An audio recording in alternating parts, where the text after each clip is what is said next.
So the Public Safety Emergency Management Committee meeting is now called to order. Whew, that's hot. So we're going to begin with the approval of the March meeting minutes. Do I have a motion?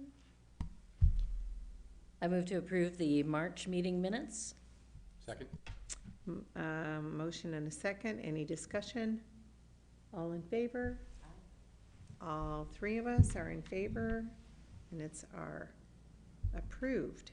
The next item, number 2, is accreditation update. And I think Assistant Chief Cooey is going to present that. Thank you. Yes, Mayor, council members, guests, accreditation. So the police department has been accredited for approximately 14 years. So we're in year 2. It's a 4-year cycle for accreditation. And just like in other professions, it's about best practices, industry standards.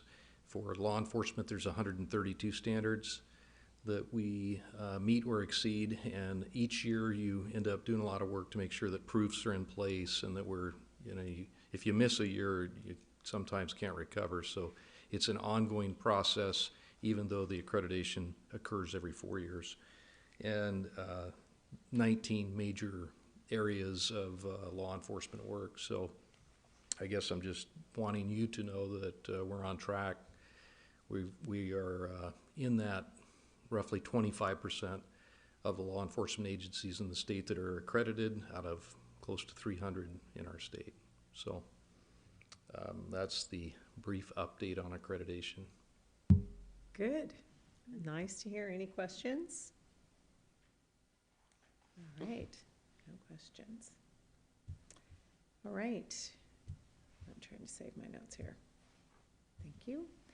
Item number 3, Public Service Recognition Week, May 5th through the 11th, and I think that's Assistant Chief Cooey again. Again, that's a notification, really. We're not seeking a proclamation or announcement or anything. It's just a reminder to you all and to anyone watching that exists. And in the past, sometimes South King Fire or us are at a council meeting, so you're aware that that's the week for that.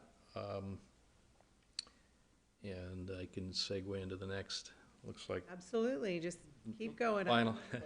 Oh, Yes. Would you be opposed to a proclamation? Because it goes beyond just police and fire. It's for all folks who work in public service. Is that correct?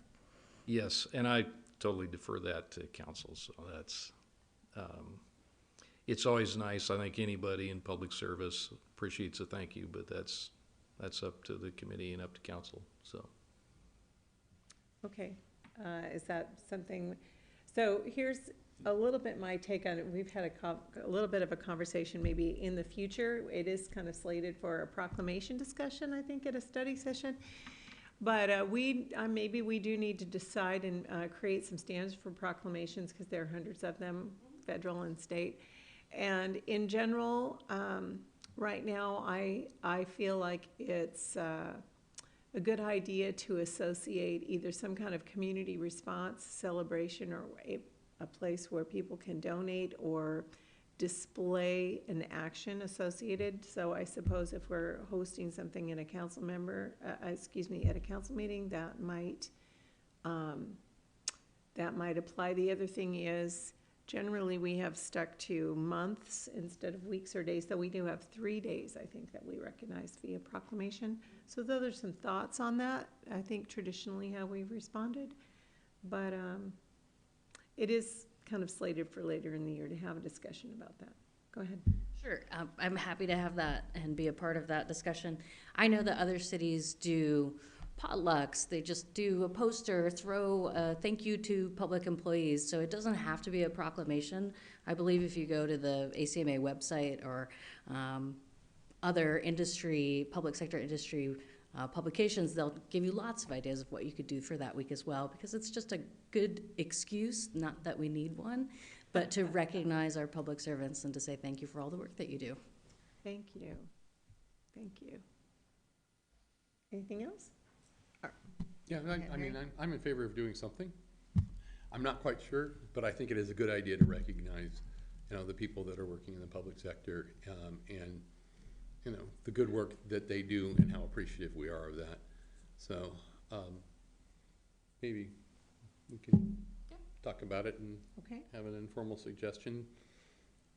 But I don't know that it needs to go anywhere from the committee right now, does it? okay, no, but Okay. I'll make a note about it. Now the next committee meeting will be that week. Oh. So, Yep. now if we want to put something before the council. I have a Okay. note. I made a Okay. note. Okay. We'll be in touch. Okay. Thank you. Let's see, then, next is crime statistics overview. And do you have a slide? So handouts were provided. There is a slide, but we can do it by paper if you prefer. That's what I'm looking at here. And there should be a link if you want to look at it electronically. I'm going to hit the high points, so Okay, if whatever you desire. Paper, okay? I've got it here. I think Okay. we have it on our computer, so. So, and this is really the credit goes to our crime analyst, Patty Gausch, who's behind me here. And I just want to go over some of the slides. And just a reminder to everybody, so NIBRS, the National Incident Based Reporting System, is an outgrowth of UCR. So some of you may be familiar with the Uniform Crime Reports the FBI collects from the 18,000 law enforcement agencies in the country. And in 2021, they transitioned to a better, more comprehensive system called NIBRS. And so it's incident-based. And one thing, a while back, there was, maybe it's been a few years now, where talk about a lot of people in prison for possession of marijuana. Well, what UCR didn't capture was that, well, the person was arrested for 4 or 5 things, or in prison for 4 or 5 things, and one of them was maybe marijuana. Well, this NIBRS eliminates that, so there's one incident, and if you're arrested for 10 things, that one outgrowth of an incident. So that said, you can see how offenses are grouped in the presentation there. Again, FBI has what they call CJIS, the Criminal Justice Information System. Their criminal records are housed there. And so everything is categorized as it's indicated there by groups of offenses, persons, property, or society, and a few slides that I just wanted to hit. So for crimes against persons, fortunately for our city, the numbers per month are relatively small. So, you know, if you have, say, 20, and all of a sudden it goes to 25, that's why you see that erratic line or lines in there. Summer, we tend to see more crimes against persons. Again, the grouping there on the first slide describes what those are as well. But again, smaller numbers. The next slide I wanted to highlight was, so we're looking at this quarterly. We've not had the support, as in Patty, our crime analyst, before, so we didn't have the capacity to even put things like this together in this format. But crimes against property, you can see for example, for 2023, you'll see spikes in the summer. You'll see it in December. What the December ones are, for example, that dark blue line is theft, but package theft, parcel theft, mail theft. So that's where that number jumps up a bit. I think I will. And then you can see that we're also putting quarterly stats. So unfortunately, the key or the legend isn't on the following slide, but it's the slide prior that has the key for the color of the crime type, in case you have questions later. Crimes against society, one point that I wanted to make there is, even though it's small numbers, you'll see the top one. This is, I'm sorry, I should just tell you, slide 7. But if you look back at 2023, the largest volume of business error weapons offenses, and we do have a surprising number of weapons that end up, weapons offenses and weapons that end up in our evidence system. So you'd have to add that line across to the right to come up with the total. Totals elsewhere in the presentation. Not sure why that's so erratic, whereas one month we might have one weapons offense, and you can see in July we had 12. So summer tends to be busier for us on things like that. Moving to slide 10, I just wanted to point out again, so for domestic violence calls, summer and December seem to be the larger number of calls that we handle. And by the way, all of these are, so NIBRS is when there is a case. It doesn't necessarily capture all calls. So there, for example, if we wanted to look at all calls to 911, that's a whole different data set. We would get the data from Valleycom, and a lot of times the call might be completely unfounded, for example, so there wouldn't be a case number drawn. Assistant Chief. Yes. It is interesting to note that almost everything else goes down in the winter. You know, a lot of stuff is up in the summer. And then in that previous slide, everything kind of went down, down, down in December, except for DV cases. It's like people go inside, they're with their families, and now it's like the aggression that they took out on society is inside their home. Alcohol, drugs, you know, During the Thanksgiving holidays, to Christmas. it's sad. Definitely. So for example, and you know, year to date, if you look at the following page, I think it's 11, you know, so year to date, just through March, we have responded to, or we've taken 58 DV calls. So, but you can see it's been fairly consistent around 20 per month. The next slide, slide 12, just again, you can see that traffic collisions seem to be our #1 business item there. And I wanted to save a little bit of time to talk to the slides towards the end. So slide 15, recruitment's in the news for lots of agencies from Seattle PD on down, and it's a real issue for all law enforcement. In fact, the article I read today, a clip was stating that Seattle's at 1957 law enforcement officer staffing levels. So, but for us, the good news is we currently have 4 vacancies. We project an additional 4 vacancies by the end of the year. However, we have hired 3 entry-level officers just in the past 2 months, and we do have some other very good candidates that are on the hook. So we're in a lot better shape than we were even just 2 months ago. Assistant Chief. Yes, sir. Yeah, if I can just ask a quick question. So you've hired the entry-level officers. How long before they're out there able to do their job, given the training situation? It'll be the end of the year. So fortunately, we got 2 of them into the academy in Burien at the end of April. If they get out, let's say end of August, our FTO training runs about 12 weeks.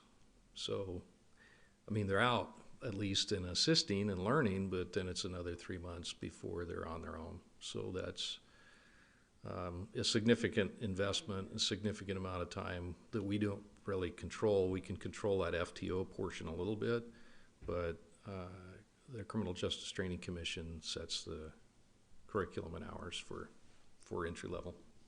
And just, I read today that the entry level for Seattle under the new contract they just negotiated is going to be $104,000. What do we pay entry level entry? Last I checked, and You know. that AJ's not here, but I think it's more around 88. By the way, though, that the same article that talked about Seattle PD having 1957 staffing levels, in that article, if you find it, several people point out that oftentimes money isn't the only recruiting tool. So, for example, in the past, we've had great support from the mayor and council. We've had great administrative support, great community support.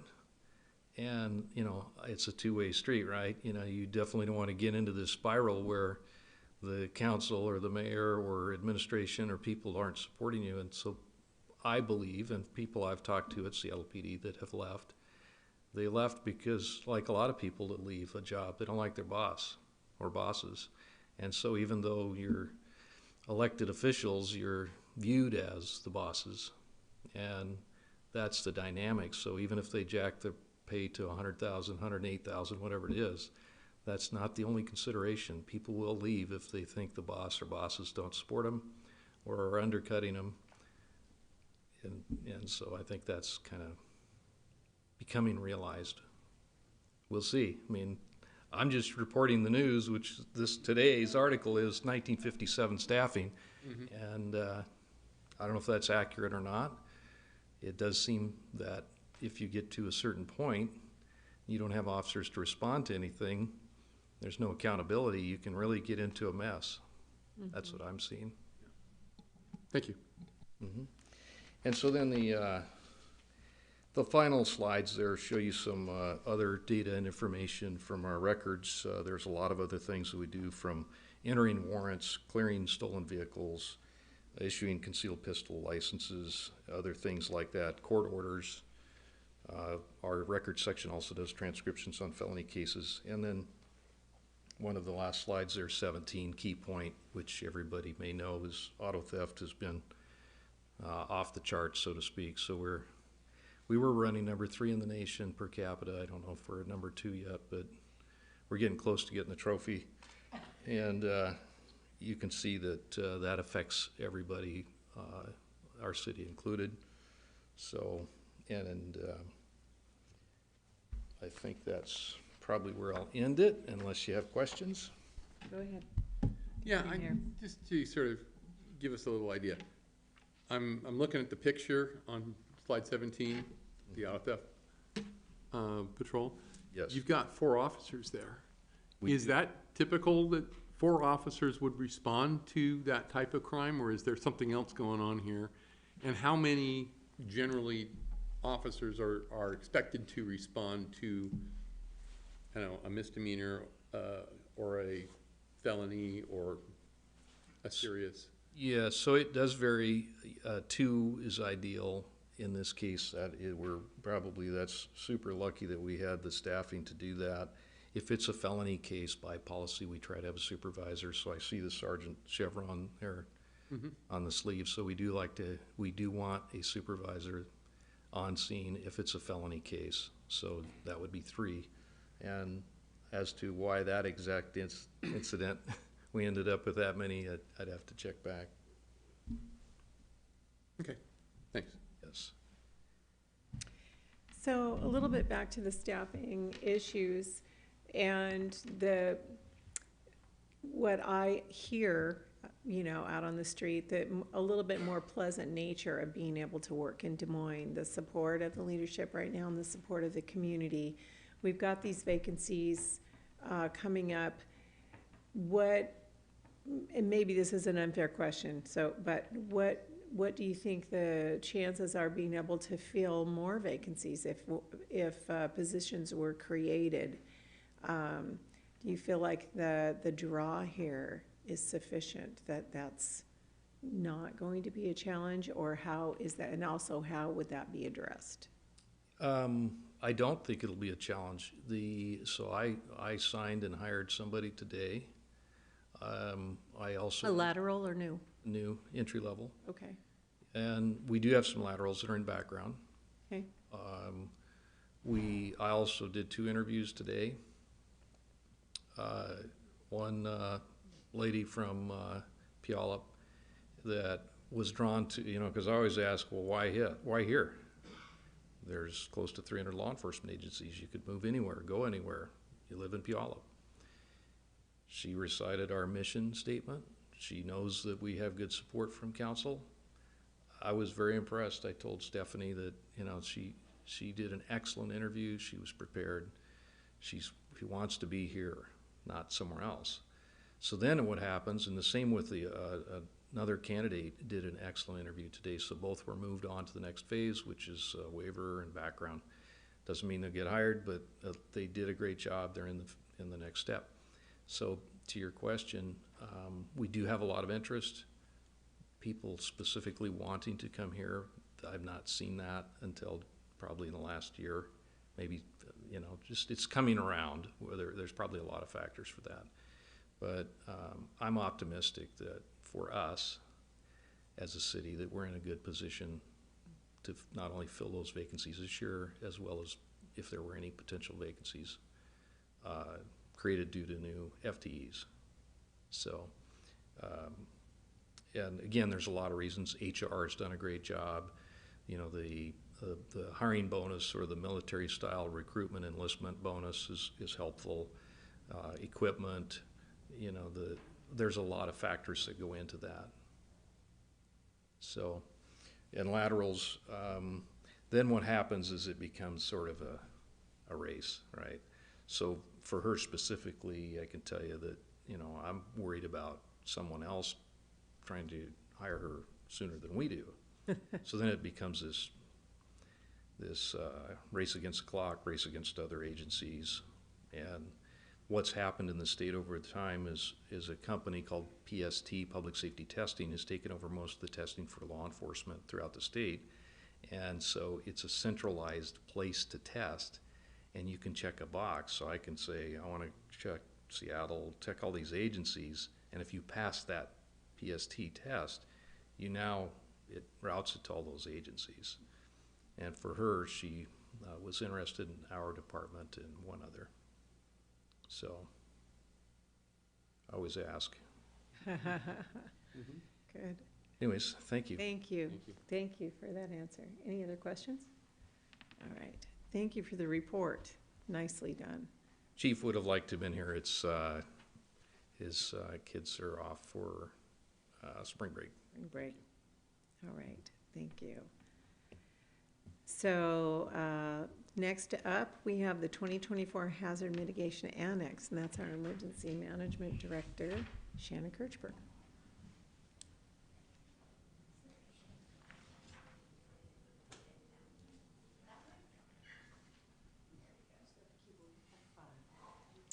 Do you need this? No, I have them now, so. Okay. All right. Thank you. Good evening, Mayor. Good evening, Council. Shannon Kirchberg, Director of Emergency Management for the City of Des Moines. I'm here to talk to you about yet another plan. So tonight I'm going to talk about our hazard mitigation plan. So real quick, I'll go over a brief explanation of what a hazard mitigation plan and why it is important for 2025, and give you a basic idea of what a risk assessments are. So a mitigation is taking a long-term steps to reduce the risk to lives and property and ensure that the economic continuity in the event of a disaster and the risk can be reduced. So we're reducing the value of an exposed asset. So you want to make sure that when we're doing long-term planning and we're looking at any type of risk to property or life, that we have a long-term plan to eliminate those hazards and the risk. And then reduce the vulnerability of the asset to the hazard, which would include like lifting the school down on the Washington coast that they put on the stilts, so that if there's a tsunami, the school is still there. That's an example of a vulnerable asset, and lifting it out. And then reducing or eliminating the risk to an asset. So if you have a crushed or old culvert that a creek runs through, making sure that it gets replaced in a timely manner, so that we don't have water running over a roadway or eroding the soil underneath very expensive homes on Mercer Island. So what is hazard mitigation planning? So it's a federal plan. It's required for some federal grants. You assess the hazards and the risks and identify the vulnerabilities and develop strategies to protect what matters most to the community and ensuring that you can restore its operation as quickly as possible. You engage with your partners and community members. It engages a conversation about what priorities are and what steps are needed in order to build a resilient and a community that can bounce back quickly after a disaster. You identify resilience objects way out in the future. So this is a plan that's built very future focused. It's we write it every 5 years, but it's not necessarily just 5 years focused. You can actually go out as many years as you want, and you just reorganize the plan. We rewrite it every 5 years. So there are a number of grants that you can get annually. There are some post-disaster risk reduction grants, but there's also mitigation grants, and most of these grants are 75% federal cost share or sometimes higher. Eligible products include seismic retrofitting. We've seen a lot of fire stations that have been rebuilt over the years. A lot of that is mitigation. Moving or protecting flood-threatened facilities, like we talked about the school on stilts. They're doing that with some homes down on the East Coast down in Florida. Landslide slope stabilization for houses that are built on the cliffside. There's a lot of that in California. Critical facility generators. We did get a generator for the activity center years ago on a similar type of grant. And there's many more out there. All the projects for hazard mitigation are state administered. It is federal money. So the federal government decides on the budget. They cut a check for a big chunk and give it to the state, and the state decides what projects get funded.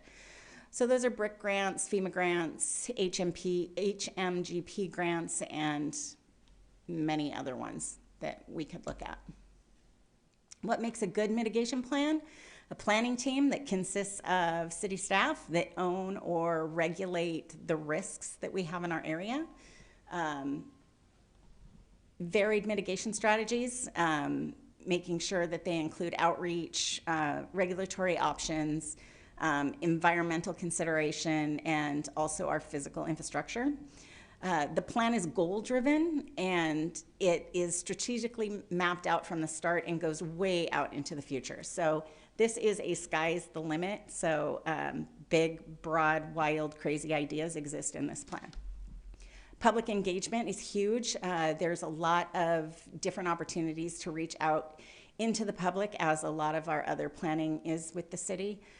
So community engagement is strongly encouraged. And then risk assessments are intelligible and applicable to the city of Des Moines' hazards and vulnerabilities. So we wouldn't address tornadoes in our plan, probably not hurricanes either, but snow, extreme weather, king tides, earthquakes.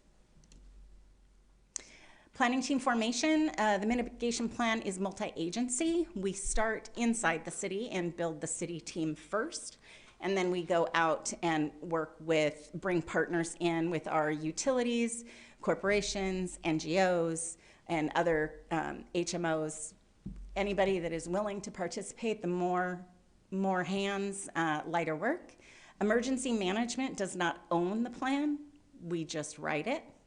So I am the ringleader for the hazard mitigation plan, but we have many, many people that have a part to play. So we're gonna leverage our internal partners, like I talked about with our different departments here in the city, and then external partners as well, and build a team of colleagues to plan with. So the composition, we really need to dig into who owns and regulates our risk and vulnerabilities, who has the capabilities to regulate, mitigate, and conduct the planning, and then who implements the mitigation strategies. And within the city of Des Moines, that's our planning department, public works and engineering.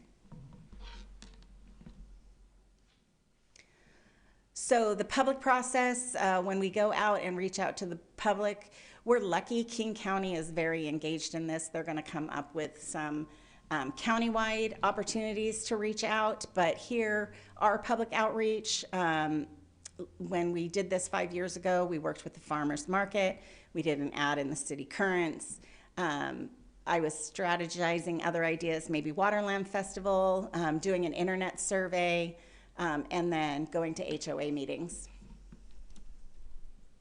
This is just a flyer that somebody did for public engagement that I thought was very eye-catching. It doesn't say hazard mitigation, but I really liked it because I read it. So So you want your process to be strategic, goal-oriented, interactive, progressive, meaningful, broad-based, and very flexible. This is the process, the step-by-step. I'm not going to go into it. It's self-explanatory.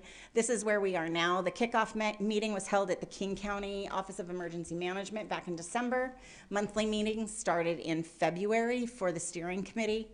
May through October, the county is working with us to do workshops and trainings for staff and emergency managers that are writing it. The plan is due to the county in November because the county has to submit it to the state in December. And believe it or not, we won't have a full plan approval from FEMA until September of 2025. So all of this, hurry up and giddy up for a 1-year delay. Risk assessment.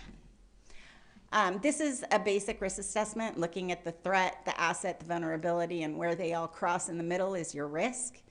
So the underpin here is all planning in the jurisdiction, especially land use plans and development codes need to be looked at.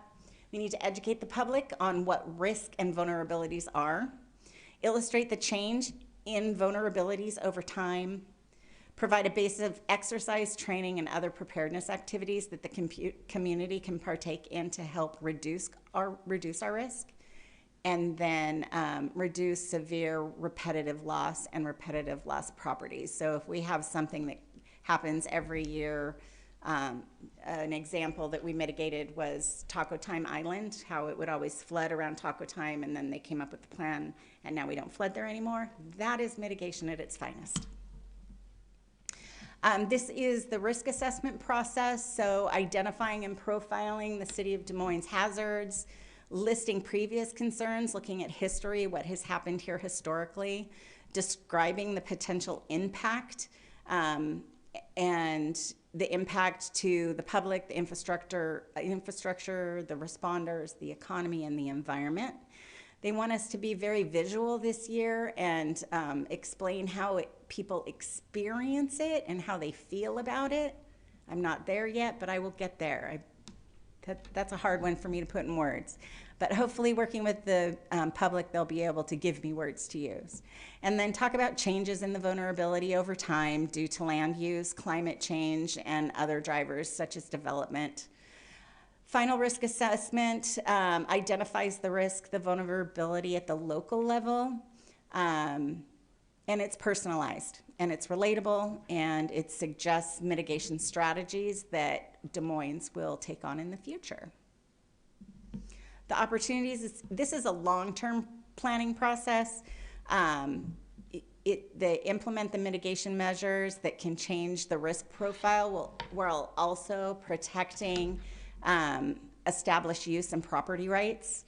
And then we want to demonstrate change to the risk, so we want to make sure that what we're putting in place is impactful, and then make our residents aware that they also can do mitigation on their own properties to mitigate property loss of their own for their own homes and their own property. So the strategies are most important outcome of the plan. They need to be measurable, they need to be actionable, they need to be achievable, and we also need to involve the whole community to make sure that everybody has buy-in. The strategies will include variable projects, partnerships, and processes that will reduce the risk to our city. Any questions? Any questions? Yeah, both, so we'll start with Deputy Mayor. Yeah, how do you go about identifying areas of risk in the city?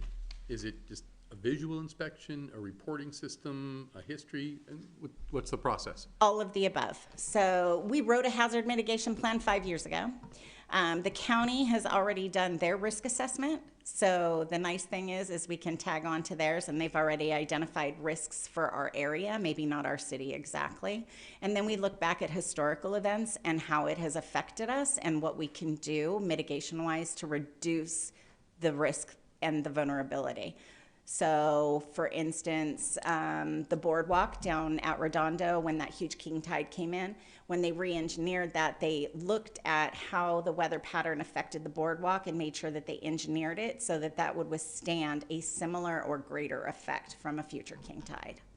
So that's the idea. And part of what I'm just envisioning is that, you know, in the Woodmont area along the Sound, there's some pretty steep cliffs. And is there a visual inspection that's done, and if so, how often? I'm just curious what that process is like. That would be community development. So, and along with our building and engineer department to go take a look at that hillside. The key is there a mitigation strategy that we can put in place to mitigate that hillside sliding more? And is it achievable through the city finances to make that happen, or a BRIC grant to make that happen? And that's what it takes. And what would it take to shore up that hillside? So it would take a whole group of people to look at that and put pen to paper and see if it pencils out. Thank you. Yeah. Councilmember Grace Matsui. Thank you. Good to see you again. I wanted to ask about the steering committee, and you could tell us a little bit more about who's involved from Des Moines, but I'm imagining this is regional steering committee as well. Yeah, the steering committee, it was selected by King County Office of Emergency Management, and they pulled from emergency managers and different partners throughout King County. And they're taking a look at the mitigation template that we used 5 years ago and making changes to make sure that it's updated and meaningful for today. So they will create the template, and then that template will be sent out to all the different partners. That keeps the structure, I guess, the structure of the plan the same. And it's easy read no matter what city you're in. So they're all written and formatted exactly the same. Great, thank you. I had one more. Yeah, go ahead. So I know that you said there's some grants for mitigation, and I imagine some of those are directly for government entities, but are there others that might come down to, like the HOAs or private citizens that say, everyone in your community is gonna get a first aid kit, or is it really heavy towards resources for government? Heavy towards resources for government. Okay. So just for clarity, this is an annex. The word annex there means it's an addition or a module that is to be attached to our overall emergency management plan, correct? So this is an annex to the King County Hazard Mitigation Plan, which is an annex to the state plan, which is an annex to the national plan. So It just goes a pyramid down and yeah. down. I think the easiest way is if you look at an org chart. The federal would be at the top, and then all the states would be below that, and then all their counties are below that, and then all of the cities are below that with all of the partners. All of the utilities do a hazard mitigation plan. So I met with Highline Water District to see if they were going to annex into the plan, and they are not. But I asked them to please be a part of our plan. So if there's anything that they need mitigated, if it's noted in our plan, then we can work as partners to make sure that we're addressing those issues. I thought it was interesting that you clarified for, I think it was Deputy Mayor Steinmetz's question, that anything that goes in here, it's not identification of problems or even risks as much as it's an identification of what we can mitigate. Correct. And so anything in this plan then would be, once it's approved by, you said FEMA by September 30th? Yeah, Does that's when that the federal mean government then buys it. anything in this mitigation plan, if the disaster does happen, it's then eligible for disaster relief funds? Mitigation is pre-disaster. So the idea is to look at things that are at risk, that if an earthquake happens, this So it's building is not going to It's survive. not post-event mitigation, it's this is only pre-event mitigation. This is pre-event mitigation. There are post-event mitigation grants that you can get, looking at what happened, and if this was a little stronger of an incident or more serious of an incident, this also could have created a chain reaction, so they look at that post-disaster. So there are post-disaster mitigation. This is, if this bad thing happens, what is the risk to us? And I think the follow-up question is, if you, in other words, if you do these things, then there's a greater chance, my guess is, in getting mitigation at post. There's, if you've done well to prevent, and then you still have this, is there any connection pre and post because you've been responsible and your mitigation plan was approved? Correct. That, and if you mitigate now, if the big bad thing happens, you'll have less disaster to recover from. Correct. Okay, Yep. Any other questions? good work. A lot of work. No, it doesn't look like we have any more. So thank you. Thank you, Shannon. Okay, next up, we have a discussion and a presentation in regard to our dangerous dog code update, Animal Code Committee memo right here. And I'm handing that to our legal department. Yes, Matt Hutchins, acting city attorney. Good evening, committee. For those who are not acquainted, to my left is Tara Vaughn. She is our senior prosecutor, who we've been sort of stretching sort of thin lately, given that the boss is acting as the big boss. So in his absence, we need her to help out with a lot of the civil stuff as well. And part of that is why we're here tonight. But before I turn it over to Tara, I just want to give a little background on a particular part of our animal code, which is one that a lot of the changes we're proposing touch on, and that is our dangerous and potentially dangerous dog code. So the city of Des Moines, unlike some jurisdictions, does not have any breed-specific legislation. That is, for example, we do not ban pit bulls. We presume that any dog is a good dog, unless they give us reason to believe otherwise. And that's generally going to be something like biting a human, killing another pet. And if something like that should happen, the city has the ability to have the animal, depending on what happened, declared either a potentially dangerous dog or a dangerous dog. And this comes from state law. That doesn't mean that the dog has to leave the jurisdiction. We're not going to destroy the dog. It just means we can impose stricter requirements on what the owner has to do to keep the dog. And that's things like if it's out in public, it has to be muzzled, has to have a special collar, be on a short, substantial leash. If it's not controlled in that way, wants to be in the yard, it has to be in a 6-sided enclosure. There are insurance requirements. So that's, lost my train of thought. So the point is, if we do have a dog that is demonstrated that it is capable of attacking in this sort of way, causing injury to a person, killing another pet, we can make the owner take steps to essentially try to ensure that it doesn't happen again. And with that, I'll turn it over to Tara.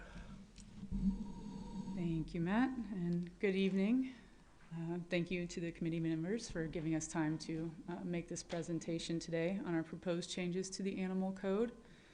I will try to be brief, and for the sake of time, we'll only go over the more extensive changes. All of the changes are listed in the memo, but I am certainly happy to answer any questions on any of the changes that are listed. So to start, we would propose a change to the definition of potentially dangerous dog. That's under section 804.020. It's on the bottom of page 1 if you're following on paper. To this section, we propose adding a subsection 1C that would, to allow for dogs that go onto private property and chase or threaten to attack someone. That is because subsection 1B only covers public grounds and streets. We also propose, for clarity reasons, separating the second half of subsection 1B into its own section, making it easier for officers and the public to understand. The next change we would propose is to the definition of provocation. That's also under 804020. It's at the bottom of page 2. Our proposed changes here are, we've had some issues where attorneys for dog owners, representing dog owners, cast provocation as an act that causes any act that causes aggressive reaction in the dog. Essentially, casting provocation from the dog's point of view. The problem with this approach is that if we excuse aggressive dogs because they have a tendency to react aggressively to things that would not trigger a less dangerous dog, that goes against the very purpose of the code. So our proposed changes to this definition try to clarify provocation as an act that would cause even a well-tempered dog to react aggressively. Our next proposed change is to section 804210, which is currently titled Violations to be Abated. That's at the top of page 4. Due to language throughout the rest of the animal code referring to nuisances, we feel it would provide continuity to actually rename this section to public nuisances-animals. We have 2 other main changes to this section. The first would be we propose to consolidate the 3 sections relating to vicious animals, which are currently 7, 8, and 9, into one more succinct, coherent section, as there is a good deal of overlap already between those 3. We believe it would provide clarity to just have one section there. The other major change to this is we would, to subsection 10, currently 10, that relates to noise from animals. And so even though with our changes, a person could be cited for any noise that meets the elements of this, we feel it would be helpful to include a non-exclusive list of what noises would be considered unreasonable. This would be especially helpful, we believe, to officers when responding to calls for noises that have been continuing for a period of time or during the hours of darkness. The next change we propose is to the appeal procedure under 804260. That's sort of in the middle of page 6. So you may already know, but due process requires governments to provide certain notice and appeal procedures anytime the government tries to interfere with a person's or take away a person's property interest. So to cover our basis regarding due process, we propose adding a catch-all language to this section that makes this appeal procedure apply to any other section in the code, in the animal code, that does not explicitly list one. We essentially just mimicked the language of the appeal procedure for dogs and potentially dangerous dogs that's already in the animal code.